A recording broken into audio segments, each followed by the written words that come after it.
1989 श्रीनगर की ठंडी दोपहर एक ऐसी घटना घटी जिसने भारत की राजनीति, सुरक्षा व्यवस्था और कश्मीर के हालात हमेशा के लिए बदल दिए।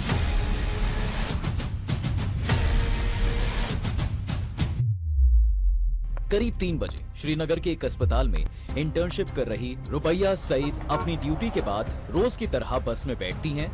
ये वही बस थी जो लाल चौक से निकलकर नौगाम की तरफ जाती है।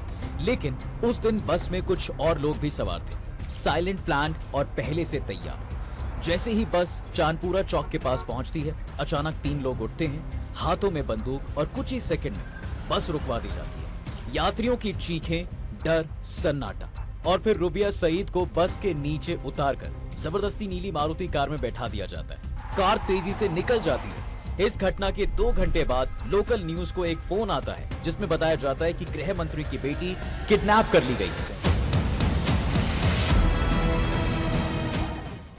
इस एक फोन के साथ पूरी सरकार हिल जाती है, सुरक्षा एजेंसियां भाग दौड़ में लग जाती है। तो सवाल है साहब कि रुबैया कौन थी जिसकी किडनैपिंग ने भारत सरकार को हिलाकर रख दिया था। इस घटना के 6 दिन बाद सरकार ने ऐसा कौन सा कदम उठाया जिस पर आज भी सवाल उठते हैं, और वो कौन था जिसने फोन करके किडनैपिंग की जानकारी दी। जानेंगे इन सभी सवालों के जवाब आज की इस वीडियो में।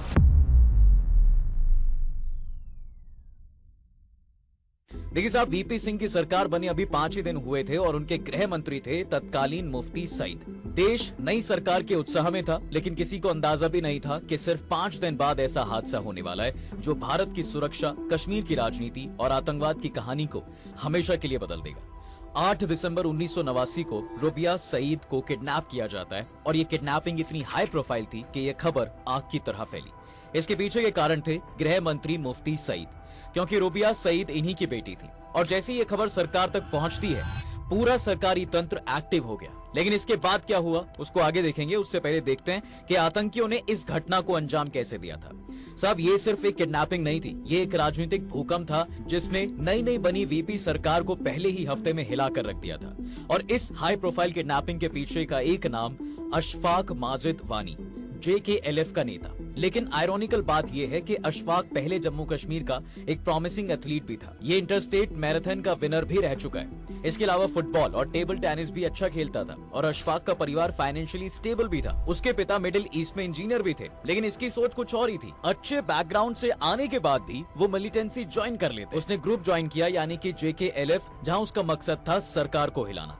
और आखिरकार वो मौका आया दिसंबर 1989 में, जब सईद गृह मंत्री बनते हैं।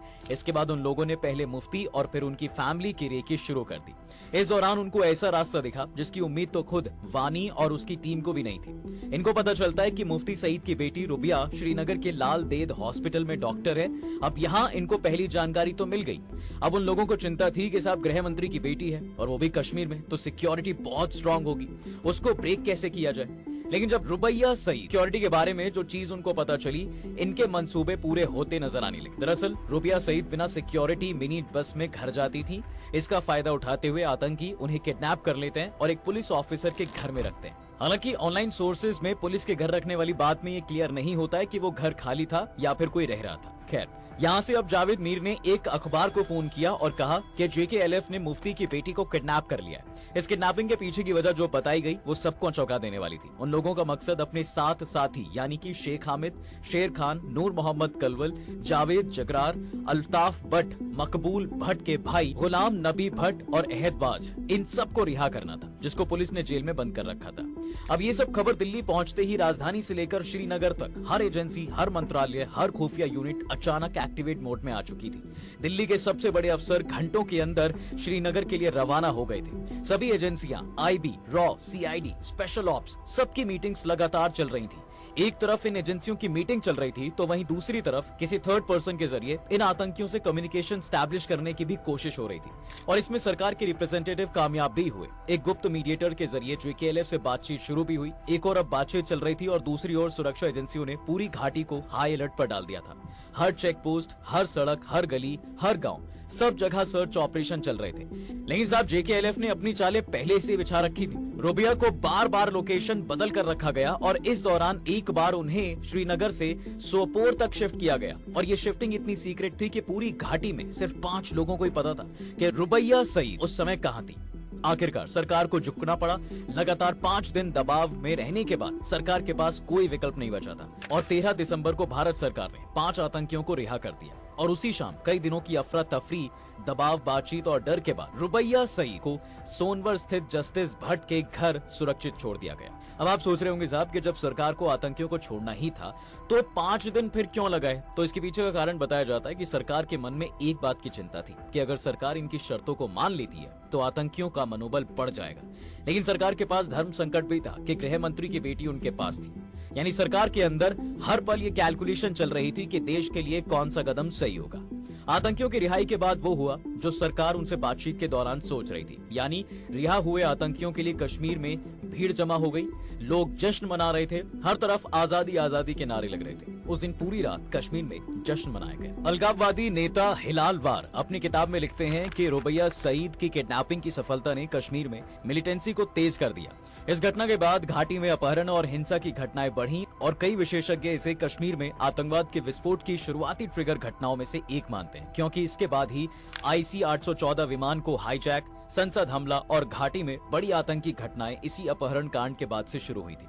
लेकिन साहब इस हाई प्रोफाइल अपहरण ने सिर्फ कश्मीर को नहीं बदला, दिल्ली के पावर सर्कल को भी सीधा चुनौती दे दी। 5 दिन तक केंद्र सरकार दबाव में रही और JKLF को इतनी बड़ी अंतर्राष्ट्रीय विजिबिलिटी मिली कि इस घटना का मास्टरमाइंड अशफाक मजीद वानी कश्मीर का सबसे चर्चित चेहरा बन गया। लेकिन कहानी यहीं पर खत्म नहीं होती। किडनैपिंग के कुछ ही महीनों बाद 31 मार्च 1990 को सिक्योरिटी फोर्सेज ने एक एनकाउंटर में अशफाक को मार गिराया। लेकिन इतिहास कभी एक चेहरा खत्म होने से नहीं रुकता। कई बार एक घटना की गूंज दशकों तक सुनाई देती रहती है और यही हुआ रुबैया सईद किडनैपिंग केस में भी। इस घटना ने कश्मीर मिलिटेंसी को तेज कर दिया था। इस घटना के 35 साल बाद एक बार फिर से खबरों में हलचल मच गई। फिर इस किडनैपिंग केस में भगोड़ा घोषित शफात अहमद शांगुल को CBI ने श्रीनगर से गिरफ्तार भी कर लिया। शांगुल पर आरोप है कि वो JKLF की उस पूरी साजिश का हिस्सा था जिसके तहत रुबैया सईद का अपहरण करवाया गया। CBI के मुताबिक शांगुल ने रणबीर पैनल कोड और टाडा एक्ट की कई धाराओं के तहत यासीन मलिक और उसकी टीम के साथ मिलकर रुबैया सईद के किडनैपिंग को अंजाम दिया था। और यही वजह है कि शांगुल पर 10 लाख रुपए का नाम रखा गया था। वो JKLF में एक तरह का ऑफिसर लेवल कैडर था जो संगठन का फाइनेंस मैनेजमेंट संभालता था। यानी वो सिर्फ एक फुट सोल्जर नहीं बल्कि ऑर्गेनाइजेशन की कोर प्लानिंग में शामिल लोगों में से एक माना जाता है। अब सबसे अहम हिस्सा, तमिलनाडु में रह रही रुबैया सईद को CBI ने इस पूरे केस में गवर्नमेंट विटनेस यानी सरकारी गवाह बनाया है। 1989 के किडनैपिंग के 33 साल बाद CBI ने उन्हें अदालत में पेश किया, जहां उन्होंने यासीन मलिक सहित 5 आरोपियों की पहचान की और कहा कि हाँ, ये वही लोग हैं जो उनके अपहरण में शामिल थे। एक स्पेशल टाडा कोर्ट पहले ही यासीन मलिक और 9 अन्य आरोपियों के खिलाफ चार्ज फ्रेम कर चुका है। यानी अदालत ने ये मान लिया है कि इनके खिलाफ सुनवाई के लिए काफी प्रारंभिक सबूत मौजूद हैं। इसी बीच JKLF चीफ यासीन मलिक दूसरे केस टेरर फाइनेंसिंग में दिल्ली के तिहाड़ जेल में सजा भी काट रहा है। अब इन सब कहानियों